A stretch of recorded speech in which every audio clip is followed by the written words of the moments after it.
Olá pessoal, encerrando esse nosso módulo de Biologia 2, onde a gente trabalha o conteúdo de Ecologia, a gente vai ver brevemente algumas informações e conceitos gerais a respeito dos biomas brasileiros.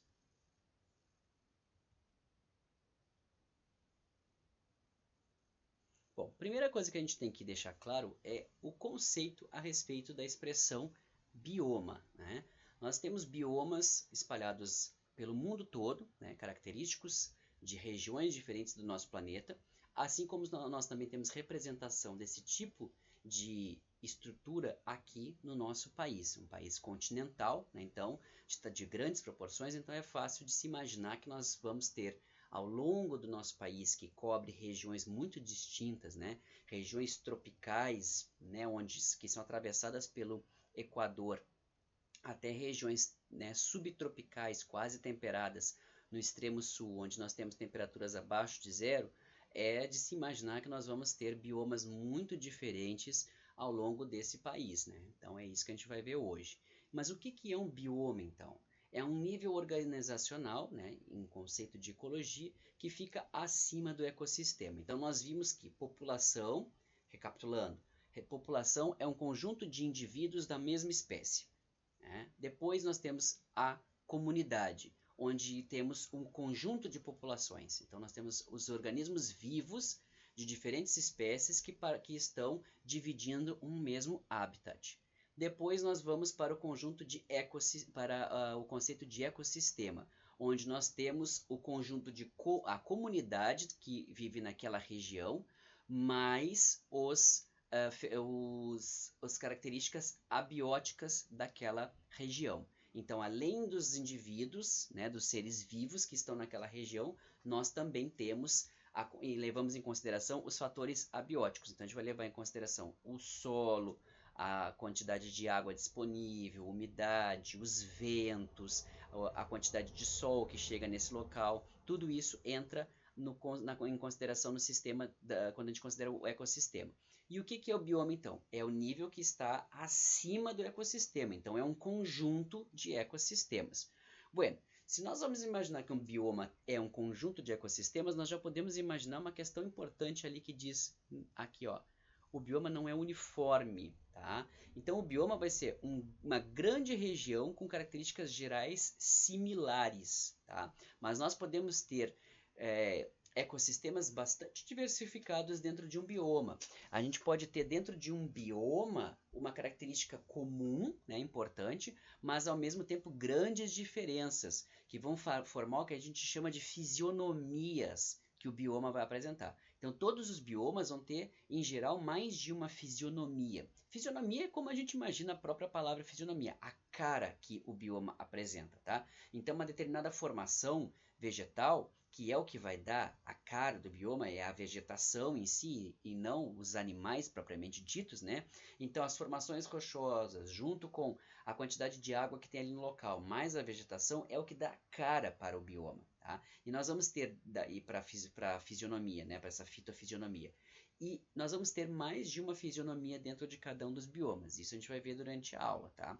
De acordo com o IBGE, o conceito de bioma é um conjunto de vida vegetal e animal constituído pelo agrupamento de tipos de vegetação contíguos. Então, olha aí, ó, quem vai definir a cara do bioma é o tipo de vegetação, que pode ser identificado a nível regional, com condições de geologia, aí, ó, aí o tipo de solo, as formações rochosas e climas semelhantes, e que historicamente sofreram os mesmos processos de formação da paisagem, resultando em uma diversidade de flora e de fauna própria. Então, apesar do bioma englobar todas as formas de vida, quem vai dar a cara para as fisionomias que o bioma vai apresentar é basicamente a vegetação.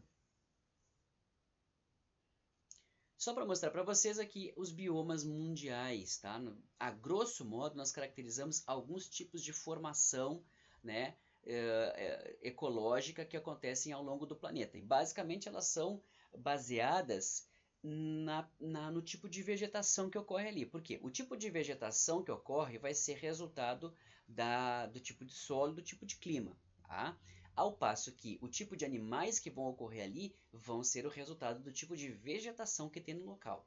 Mas o que mais vai chamar a nossa atenção vai ser a vegetação, porque quando a gente chega num lugar, né, a gente vê árvores, plantas e tal, o que mais vai chamar a atenção para a gente é justamente a disposição da vegetação, né? Se é uma mata, se é um campo, se é uma savana, mais do que o tipo de rocha, o tipo de solo que constitui aquele lugar, tá? E mais até mesmo do que os tipos de animais que estão presentes. Então, o que dá, como eu disse para vocês, a cara, que é a chamada fisionomia, que aquela formação vai ter, vai ser basicamente as plantas. Então, a gente vai ter, primeiramente, começando aqui ó, na tundra, em roxo, o que a gente observa de onde ocorre a tundra? A tundra é um tipo de campo, tá? Muito ralinho, que ocorre em regiões, olha aqui, ó, extremas de temperatura, muito frias, próximas ao Polo Norte aqui, né? A região norte aqui, onde nós temos o solo permanentemente congelado, tá?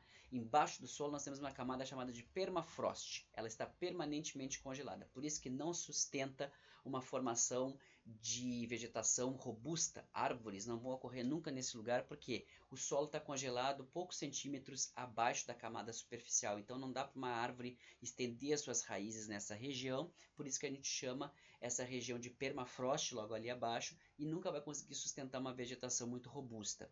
E aí os tipos de animais que vão acontecer ali vão estar ligados diretamente com esse tipo de local. Vamos ter uma diversidade biológica pequena, porque é um ambiente de condições extremas, então poucas formas de vida estão adaptadas, então a gente vai ter uma diversidade bem menor do que a gente tem em regiões quentes. Tá? Depois a taiga, aqui em rosa, onde nós temos também regiões de clima frio, temperado, ou então regiões de clima onde ocorre o que, ó, altas altitudes, né, que tornam o clima bastante frio também, aí não pela latitude, mas sim pela altitude. E a taiga é uma floresta, tá? Onde a gente vai ter baixíssima biodiversidade, a gente tem longas extensões de floresta, onde a gente tem muito poucas espécies acontecendo.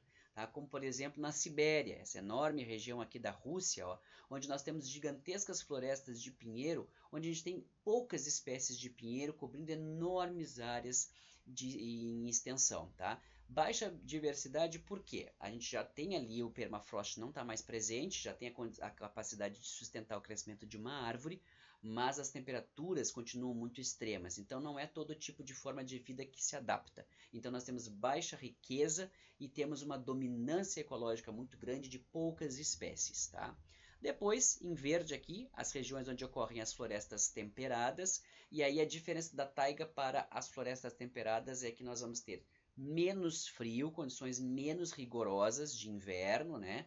Menos neve, e aí nós vamos ter uma variedade maior de espécies acontecendo. A floresta temperada é menos biodiversificada do que a floresta tropical, isso é bastante óbvio, mas a floresta temperada já é mais diversa do que a taiga. Tá?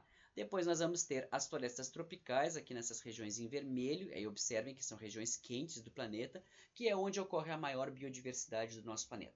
São as regiões de florestas úmidas, como o caso da Amazônia. Então nós vamos ter, e a Mata Atlântica também, né? Então nós vamos ter ali uma biodiversidade incrível, como nós não temos em nenhum outro lugar do planeta, porque o clima é propício, existe muito sol, existem temperaturas muito homogêneas ao longo do ano inteiro e muita umidade, tudo que uma planta quer para crescer. Então, por isso nós temos tanta diversidade de plantas que acaba por sustentar uma imensa diversidade de animais, tá? Depois nós vamos ter os campos, e aí, gente, campo é aquela coisa, ó. Campo acontecendo aqui na Ásia, na Europa, campo acontecendo na América do Norte, campo acontecendo aqui na nossa região, campos acontecendo na Austrália, e é óbvio que cada um desses campos vai ter uma condição muito distinta um do outro, tá? São formações onde predominam as espécies herbáceas, as ervas. As árvores ocorrem de forma muito espaçada e o que predomina são as ervas. Então, essa é a característica de um campo. Mas o campo que ocorre aqui no Rio Grande do Sul é um campo muito diferente do que ocorre na Ásia, tá? Então, e apesar de parecer uma coisa muito parecida, são muito diferenciados e os campos podem ter grande riqueza de diversidade de espécies, tá? Depois, por fim, a gente vai chegando em umas vegetações que são um pouco mais de clima um pouco mais árido, que são as savanas, que dominam a África, ocorrem no sul da Europa, na região do Mediterrâneo, parte da Austrália, e nós vamos ter atravessando aqui o nosso país, tá? Que são aquelas formações onde a gente tem muitas espécies herbáceas e árvores espaçadas, né? de pequeno porte, até algumas espécies de um porte um pouco maior, mas em geral árvores de menor porte e árvores adaptadas a um clima mais seco, tá? É o caso, por exemplo, do cerrado e uma savana extrema que nós temos de ambiente bem mais árido, que é a caatinga. E por fim o deserto, que, né, domina o norte da África, algumas regiões da Ásia, o centro da Austrália e aqui regiões da América do Norte entre o México e os Estados Unidos, assim como nós também temos no Chile e aqui ao sul da Argentina. Tá? Característica de deserto, né, é a baixa pluviosidade, a baixíssima umidade relativa, e nós vamos ter uma vegetação muito escassa e muito adaptada àquele tipo de clima. São organismos que vivem ali, têm que ser muito bem adaptados para esse tipo de condição. Muitas vezes os desertos vão apresentar alguma biodiversidade muito interessante e alguns desertos são mais diversos do ponto de vista biológico do que outros. Tá? E os biomas brasileiros? Como nós já falei para vocês, um país de tamanho de um continente tem que ter uma expressão de biomas bastante diversificada. E é isso que acontece com o Brasil. O Brasil tem simplesmente 6 biomas diferentes acontecendo dentro do seu território, o que é uma marca muito impressionante. Tá? Ainda, de acordo com outras classificações mais recentes, nós ainda podemos caracterizar, além daqueles 6 biomas clássicos, nós ainda podemos incluir a mata de cocais na região norte, a mata de araucárias na região sul e o mangue ao longo de todo o nosso litoral, como sendo outros 3 biomas que nós possuímos no nosso país. Tá? Mas nós vamos ficar com os 6 biomas característicos que costumamos estudar quando tratamos de biomas brasileiros. A Amazônia, a Mata Atlântica, a Caatinga, o Cerrado, o Pantanal e o bioma Pampa. Vamos começar trabalhando com a Amazônia. A Amazônia ocorre na região norte e em parte da região centro-oeste e parte da região norte do nosso país. Então nós vamos ter a Amazônia ocorrendo até aqui o Maranhão, no nordeste, Tocantins, ocorrendo em parte do centro-oeste, representada aqui pelo Mato Grosso, e a maior parte da Amazônia vai acontecer nos estados do norte, tá? Compreendendo aqui Amazonas, Paraná, todos os estados do norte vão ter como bioma predominante a Amazônia. É o maior bioma brasileiro, ocupa quase 60% do nosso território, com uma área equivalente a 5 milhões e meio de quilômetros quadrados. É simplesmente imenso. Tá? O bioma Amazônia não é importante apenas para o nosso país. A floresta amazônica, que compreenderia o bioma Amazônia, ocorre em todo o norte do nosso continente. Tá? Ele tem uma importância mundial, não apenas local, para o nosso país. Mais de 40% das florestas tropicais estão dentro do bioma Amazônia. Tá? E isso tem uma importância na regulação climática do nosso planeta. Né? As pessoas costumam dizer que a Amazônia é o pulmão do mundo, e isso já foi desmistificado. A gente sabe que a maior parte do oxigênio gerado, né, pelas plantas, na verdade é gerado por algas dentro dos oceanos, e não de lagos e tal, de corpos d'água, e não por grandes florestas. Então, assim, então não tem tanta importância. Na verdade, tem. A importância da Amazônia não é que ela seja o pulmão do mundo, mas ela é um refrigerador de ar, digamos assim, para o nosso continente. A Amazônia, se fosse toda abaixo, a Amazônia ocorreria um desequilíbrio intenso das questões climáticas no nosso planeta, porque a Amazônia faz uma regulação climática muito importante no nosso planeta, né? Se não fosse a Amazônia, por exemplo, a região aqui onde nós vivemos, desde o sudeste até aqui onde nós vivemos, seria tudo um grande deserto, tá? Cerca de 1/3 da biodiversidade do planeta se encontra no bioma Amazônia. Então isto é muita coisa, tá? 1/3 de todas as árvores tropicais está no bioma Amazônia, tá? 30 mil espécies de planta, sendo que nós temos cerca de 100 mil espécies de plantas nas Américas, 30 mil espécies de plantas estão no bioma Amazônia. Então, a diversidade de organismos que ocorre no bioma Amazônia é uma coisa absolutamente surpreendente. A Amazônia é caracterizada como uma floresta tropical pluvial, ou seja, uma floresta de uma região quente, próxima na região dos trópicos, e pluvial porque é uma floresta bastante úmida, onde chove muito. Tá? Nesse bioma ocorre a maior bacia hidrográfica do mundo, a bacia do rio Amazonas, e nessa região a gente tem essa mega biodiversidade que vem por uma série de fatores que ocorrem nesse bioma. Primeiro lugar que eu comentei com vocês, é um local de clima homogêneo. Ao longo do ano todo tem elevada pluviosidade, ocorre bastante chuva, tem bastante umidade no ar, tá? E a insolação é muito similar ao longo do ano todo, né? E também a temperatura varia muito pouco ao longo de todo o ano. Então o clima é muito homogêneo. Isso é tudo que uma planta quer. Por quê, minha gente? A planta não se move no ambiente. Então, para que ela tenha sucesso adaptativo, ela precisa estar num lugar que ofereça as condições ideais para o desenvolvimento dela. Insolação, umidade, temperatura adequada para o crescimento. Quanto mais essas condições são atendidas, mais espécies de plantas vão se desenvolver nesse local, porque é o local adequado para a fisiologia de um vegetal. Ao contrário do que acontece em lugares muito frios, onde a planta tem que estar adaptada e desenvolver uma série de mecanismos para driblar as dificuldades daquele ambiente. Quanto mais homogêneo, sendo do ponto de vista de temperatura parecida o ano todo, chuva todo ano e tal, isso oferece condições muito tranquilas para que a planta possa sobreviver. Então é bastante comum assim que a gente imagine que nesse tipo de lugar nós vamos ter maior diversidade, mais espécies de plantas vão ter sucesso para se desenvolverem. Tá?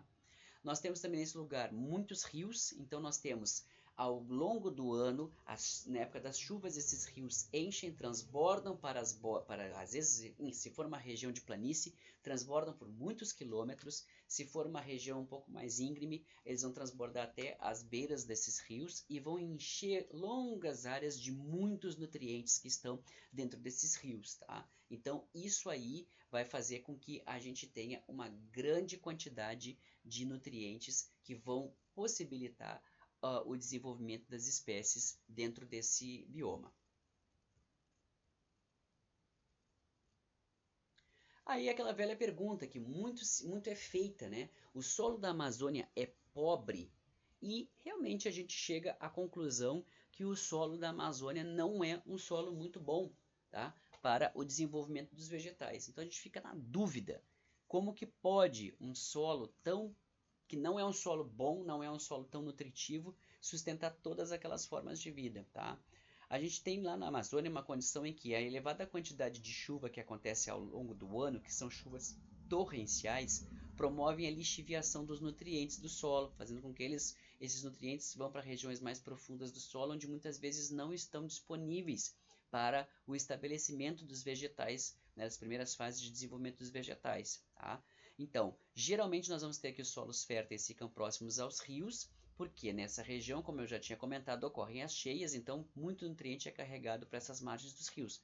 Mas o resto da região não acontece isso, tá? Então a chuva carrega nutrientes, leva esses nutrientes embora, mas não traz os nutrientes de volta, tá? A gente tem uma exceção para essa questão de cheias de rios, que é o Rio Negro, onde o Rio Negro tem uma água com elevada acidez e que as margens do Rio Negro, ao invés de serem um ambiente propício por conta dos nutrientes para o desenvolvimento das plantas, acaba sendo um ambiente pouco favorável porque o solo próximo fica ácido quando ocorrem as cheias do rio. Tá?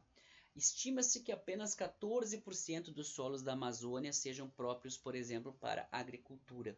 O restante do solo da Amazônia apresenta deficiências em inúmeros nutrientes. Tá? Então, como é possível que um solo tão pobre sustente uma das regiões com maior biodiversidade do planeta? A resposta está na serrapilheira. Tá?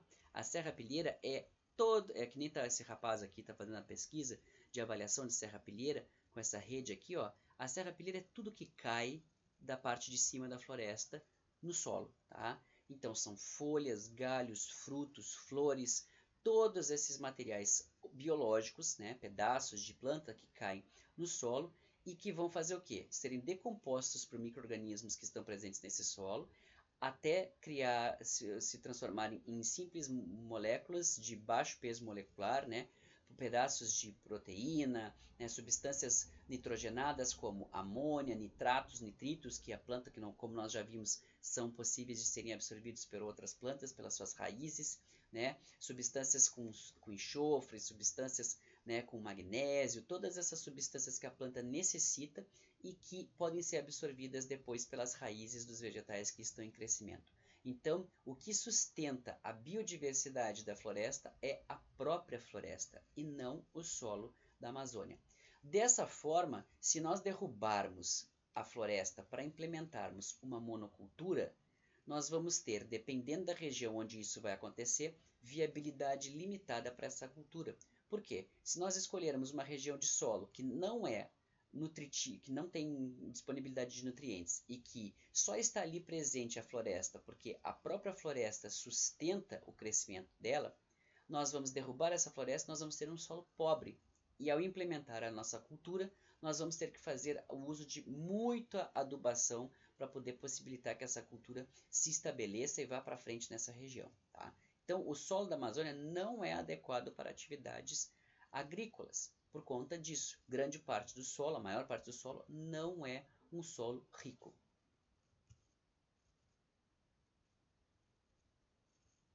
Em geral, nós temos vegetação de folhas grandes e perenes na Amazônia. Então, por que isso acontece? Porque é uma região muito homogênea, então não há necessidade de que as plantas percam as folhas ao longo de uma determinada estação, porque a temperatura e a condição de pluviosidade, a condição de irradiância no ambiente é basicamente a mesma ao longo do ano. Na Amazônia é que nós encontramos essa espécie aqui, ó, a cocoloba, que é a espécie vegetal que apresenta a maior folha conhecida da natureza. Vejam a proporção em relação ao tamanho do pesquisador que segura a folha. Agora falando nas fitofisionomias, que é aquilo que eu falei para vocês. Dentro de um bioma, a gente vai ter regiões que vão ter vegetações com caras diferentes, tá? Que são chamadas fitofisionomias, tá? Então, dentro de um bioma não ocorre todo o tempo a mesma formação o tempo inteiro. A Amazônia a gente pensa que é uma enorme floresta, super fechada, super densa o tempo todo. E nós vamos ver que a Amazônia, a região do bioma Amazônia, na verdade, ela é delimitada por questão principalmente da formação geológica dela e do clima presente ali. E a vegetação que se coloca naquele local, ela vai apresentar algumas variações dependendo de regiões onde tem mais água, menos água, onde a gente vai ter uma condição de um solo um pouquinho diferente, e isso vai dar as chamadas fitofisionomias diferentes, tá? A gente tem como primeira fitofisionomia da Amazônia a chamada mata de igapó e a mata de várzea, tá? São regiões onde ocorre alagamento, né? São regiões onde a vegetação ocorre dentro das margens dos rios, né? E que vão ser alagadas quando ocorrer a cheia dos rios, e regiões que estão permanentemente alagadas. A gente vai ter como então a igapó é onde está permanentemente alagado, as plantas vivem adaptadas a essa condição, né, dentro da água, e a de várzea é aquela região onde, com a cheia do rio, ocorre de ficarem as plantas com as raízes e parte do corpo delas submerso ao longo de um período do ano. Tá? Obviamente essa região vai apresentar menor biodiversidade. Por que isso vai acontecer? Porque pensem bem, para uma planta, a planta em geral vive no solo seco, né? Tem água, onde a planta vai buscar água com as suas raízes, mas ela costuma viver em solo seco. A maior parte das plantas vive em terra firme. Então, para que as plantas estão adaptadas em geral para viverem em terra firme. As plantas para viverem em um ambiente alagado ou que passa por alagamento ao longo de um período do ano, elas precisam desenvolver uma série de adaptações para resistir e fazerem o processo de respiração embaixo d'água, né, para que as suas raízes não apodreçam. Então a planta precisa ter uma série de adaptações para que isso ocorra. Então não é toda a planta que consegue desenvolver essas adaptações ao longo do seu curso evolutivo. E por isso que a gente vai encontrar uma diversidade menor dentro de um ambiente como esse, onde a mata está dentro de um ambiente alagado, do que uma mata de terra firme. Depois a mata de terra firme, ao contrário, é onde ocorre a maior biodiversidade. Essas regiões são regiões de planalto um pouco mais altas e que estão um pouco mais afastadas dos rios. Nessas matas não ocorre o alagamento em nenhum período do ano, tá? Normal, né? Exceto se houver um excesso de chuva por algum motivo, mas normalmente não ocorre alagamentos nessa parte da floresta. Então é a floresta que vocês viram, ao contrário daquela mata de igapó, que as árvores estão mais espaçadas, ela é mais aberta, né, tem maior distância entre uma planta e outra. Aqui nós vamos encontrar o quê? Mata bem fechada. E aí nós temos a formação da capinarana, tá? Ao contrário do que se imagina, que a vegetação da Amazônia seja somente uma enorme floresta super fechada, nós temos espécies de campos que acontecem no Planalto Amazônico. É uma região de elevada altitude, mais de 800 metros em relação ao nível do mar, e é uma região caracterizada pelos chamados campos sujos ou áreas florestadas. Tá? Nessa região nós vamos ter campos com bastante diversidade de gramíneas, né? E nós vamos ter intermeado nesse campo matas, né? Regiões de mata que vão fazer uma formação com espécies de menor altitude não, menor tamanho do que as espécies que acontecem na mata de terra firme, tá? Então vão ser espécies menores, tá? De menor porte, tá? E que vão estar entremeadas por regiões de campo.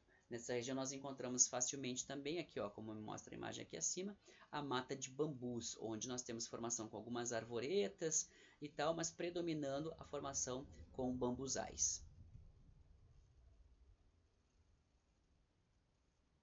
A Amazônia é o bioma com maior área sob proteção no nosso país. Cerca de 25% do bioma Amazônia está sob proteção de alguma forma. Tá?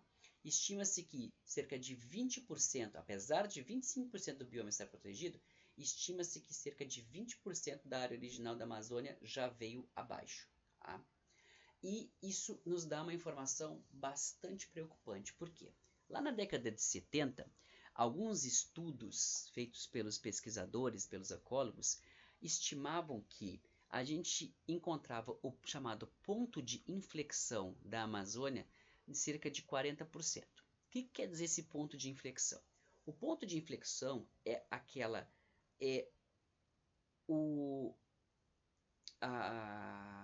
o limite que a planta aguenta, que o bioma aguenta de degradação. Tá? Basicamente isso. Então, assim, o ponto de inflexão é aquele limite em que o bioma vai sendo degradado, tá? E vai se recuperando. Então, assim, vai sofrendo desmatamento de 10%, ele vai se recuperando, se reconstituindo. As plantas, desmata-se uma parte, nasce planta ali de novo, e assim vai indo ao longo do tempo. À medida que esse valor vai subindo, nós temos um prejuízo nas relações ecológicas que acontecem dentro desse bioma. Tá? E as relações ecológicas elas começam a ficar perturbadas, elas não conseguem mais se estabelecer normalmente. E aí, se eu degrado o bioma além desse ponto de inflexão, eu chego num momento em que as relações ecológicas de reestabelecimento e de recomposição do bioma não conseguem mais ocorrer. Se a degradação ocorre acima do ponto de inflexão, o que vai acontecer é que o bioma, a partir daquele momento, ele não vai mais se recuperar sozinho. E se não houver uma interferência do homem para a recuperação das áreas degradadas, para o reestabelecimento do bioma, o bioma vai se degradar sozinho a partir daquele momento e vai se transformar em um outro bioma, mais diversificado, tá? Aliás, menos diversificado, ok? Então, esse é o chamado ponto de inflexão. Lá na década de 40, os pesquisadores calculavam que a Amazônia conseguiria aguentar, se manter viável, mantendo as suas relações ecológicas, mantendo os seus ciclos, mantendo a sua capacidade de recuperação e regeneração com até 40% da sua área degradada.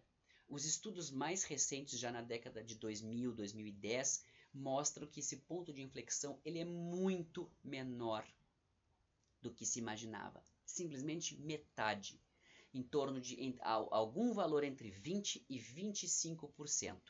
Nós estamos chegando em um valor de 20% da área original da Amazônia degradada. Então nós estamos chegando próximo a esse chamado efeito do ponto de inflexão da degradação do bioma. O que isso significa? Que se nós chegarmos nesse ponto, a Amazônia vai chegar no momento em que ela não vai mais conseguir manter o seu funcionamento e o bioma vai começar a se destruir sozinho. Tá?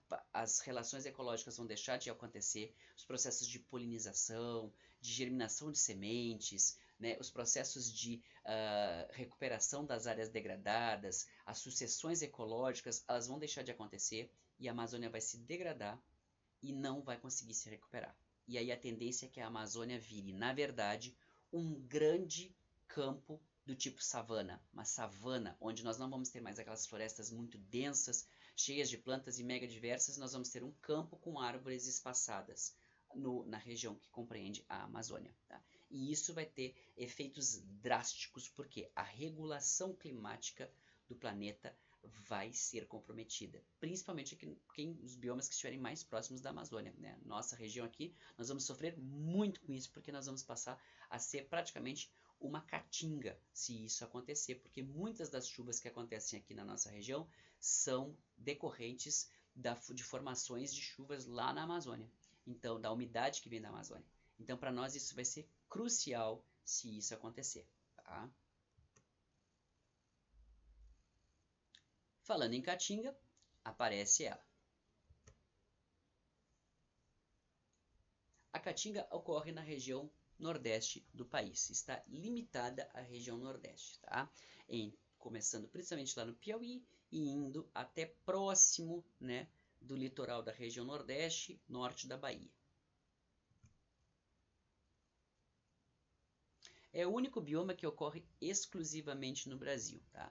Outros biomas de fronteira, como é o caso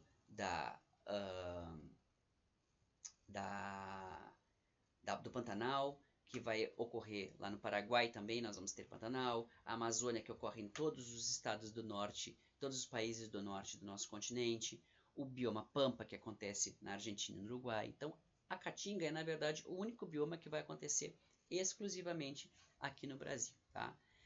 Compreende uma área de 736 mil quilômetros quadrados, cerca de 10% do território brasileiro, então é um bioma bem menor do que a Amazônia. Tá? O clima característico é o clima semiárido, portanto nós vamos ter baixa pluviosidade, o que dá a chamada mata branca, né? Porque ao longo do ano as plantas na caatinga costumam perder as folhas e terem os caules, né, com cores mais esbranquiçadas, que tem como função refletirem o excesso de irradiância que ocorre nesse ambiente. Então dá aquele aspecto de uma mata acinzentada clara, até um branco meio sujo. Então é comum quando a gente encontra uma região de plantas de porte maior, um pouco, né, os arbustos na caatinga, eles vão ter aquele aspecto esbranquiçado, acinzentado, que é a chamada mata branca por conta disso. Tá? Nós vamos ter nesse bioma a característica principal que vai dar toda a característica do bioma vai ser a questão da reduzida pluviosidade. Chove entre 300 e 800 milímetros anuais, né? Regiões onde 300 milímetros anuais é muito pouca chuva, tá? E ocorre uma longa estação seca, esses 300 a 800 milímetros anuais ocorre também em um único período de chuvas, que pode ser muito curto, tá? E aí o resto do ano vai ser uma longa estação seca.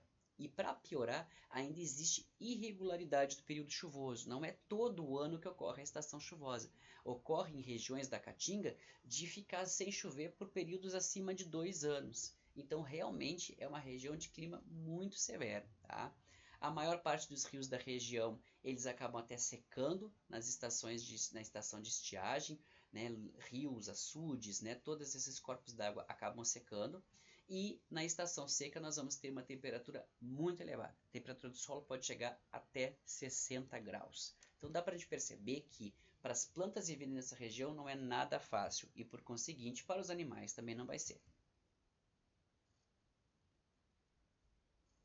Solo raso e pedregoso é a característica da Caatinga, porém, por incrível que pareça, os solos da região da Caatinga vão ser solos bastante férteis, tá?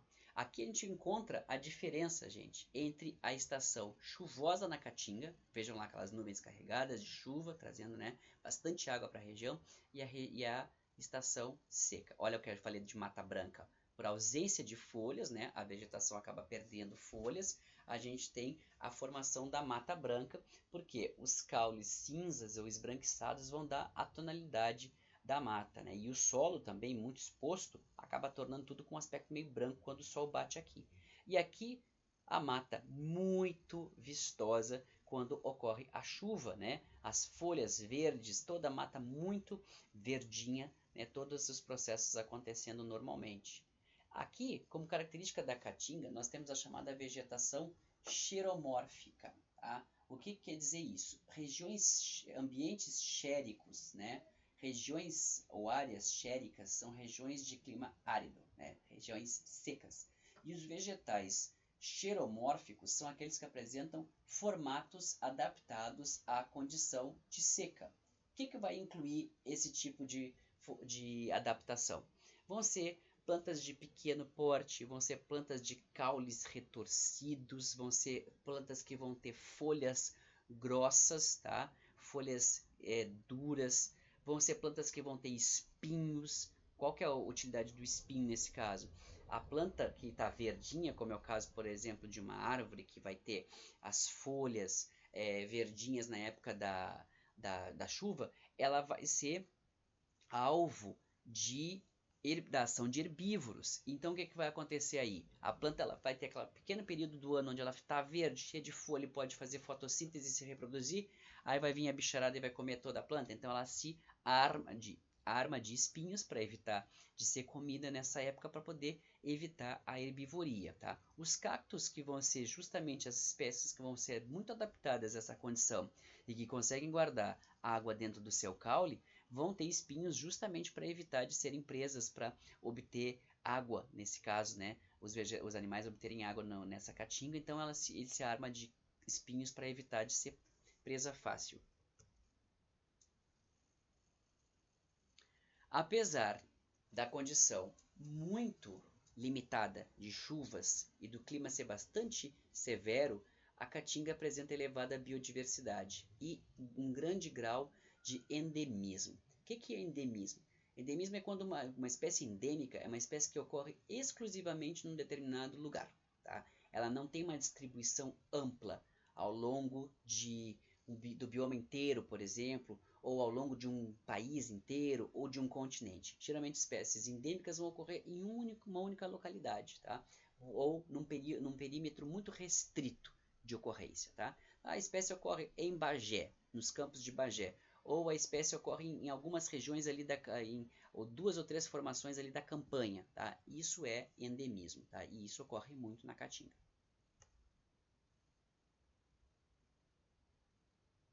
O problema da caatinga é que o desmatamento já atinge cerca de 46% do bioma.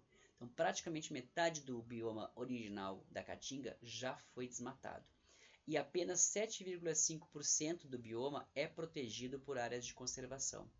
E apenas em torno de 1% do bioma tem preservação integral. Ou seja, as outras formas de preservação são formas parciais, onde pode haver uso, né, da área e das riquezas vegetais da área, né, para aproveitamento econômico. Aquela preservação integral, onde a gente tem um parque, onde não pode nem entrar dentro daquele parque sem autorização, isso é apenas 1% que é coberto. E isso é um grande problema porque é um bioma que já está muito degradado. É muito degradado e muito pouco protegido. E isso aí é a fórmula certa para que o bioma entre num estágio de degradação tão grande que passe a sofrer alterações permanentes.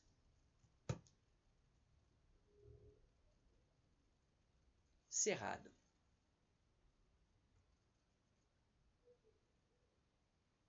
O cerrado ocorre predominantemente no centro do nosso país, tá? E vai ocorrer em regiões que abrangem o nordeste do país, a região sudeste do país, a região centro-oeste do país, chegando até pontos do Paraná. Então, a região, o cerrado vai ocorrer praticamente em todas as regiões do nosso país. E ocorre de forma bastante fragmentada, como a gente pode ver ali, por exemplo, no mapa. Tá? Tem uma formação bastante fragmentada. É o segundo maior bioma brasileiro tendo mais de 2 milhões de quilômetros quadrados de extensão e ocupando cerca de 22% do território nacional. Tá? É a chamada savana brasileira. Tá? Por que savana? Porque a savana é uma formação de campos onde ocorrem árvores esparsas, né? Formando pequenas matas ou árvores bastante esparsas, uma aqui, uma acolá. Tá? E essa é a característica da savana. O cerrado é uma formação típica de savana, e é a savana que é característica do nosso país. Tá? A vegetação típica de savana, como eu acabei de comentar, ela é esparsa e o principal componente é o componente herbáceo, que é muito variado no caso do cerrado. O clima é tropical sazonal, aí não é um tropical pluvial como a Amazônia, onde chove o ano todo. É um tropical sazonal, onde ocorre chuva concentrada em uma estação do ano, que ela, né, o que para nós seria o nosso inverno aqui o que para nós seria o nosso verão aqui no Rio Grande do Sul, é a estação de chuva no Cerrado, e a estação de seca é o que para nós é o nosso inverno. Então, outono e inverno aqui para nós é a estação seca do Cerrado, ao passo que primavera e verão, que para nós é a estação chuvosa no Cerrado. Tá?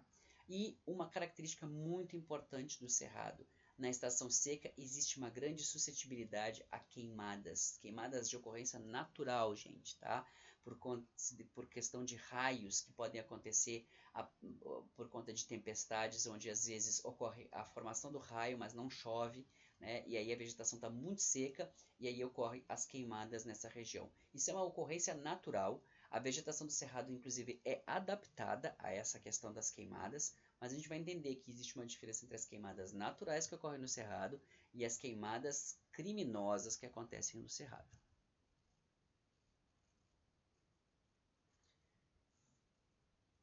Como eu já comentei, a adaptação da vegetação do cerrado para as queimadas é algo natural.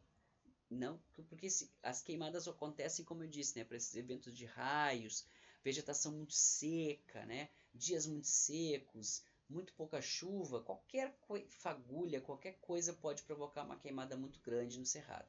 Então, por isso que a vegetação do cerrado ela já é, inclusive, adaptada a isso. Então, geralmente vai acontecer intensa formação do suber, que é a parte que reveste a planta, né, que é a casca da planta. As raízes vão ser profundas, tá? Vão ocorrer folhas pequenas e coriáceas, que quer dizer o quê? Folhas que parecem com couro, muito densas, muito difíceis de serem arrebentadas e muito resistentes, tá? E os caules vão ser tortuosos, né, que são esses caules retorcidos que acontecem na maior parte dessas plantas arbustivas do cerrado, e isso vai ocorrer em decorrência do regime de fogo, que pode ocorrer constantemente lá, e também pela toxidez do alumínio, que é comum nos solos do cerrado. Tá?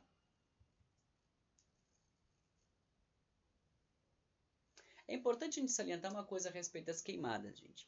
As queimadas elas ocorrem naturalmente, tá? Mas quando a queimada acontece naturalmente, a gente vai ter, por exemplo, uma área onde nesse ano cai um raio e ocorre dessa área queimar como um todo, tá? E ali aquela área vai sofrer essa queimada e depois ela vai voltar a se recuperar, e daqui a alguns anos essa área vai sofrer novamente uma nova queimada por conta de mais um raio que aconteceu ali naquela região. Ela não vai queimar toda hora, o tempo todo, todos os anos. À medida que, quando a queimada é para limpar campos e é uma queimada criminosa ligada à atividade agrária nessa região, as queimadas são frequentes. E esse é o problema, porque as queimadas frequentes não possibilitam o ritmo de recuperação da vegetação, tá? Então a vegetação vai estar sempre tentando se recuperar e não conseguindo, porque a vegetação vai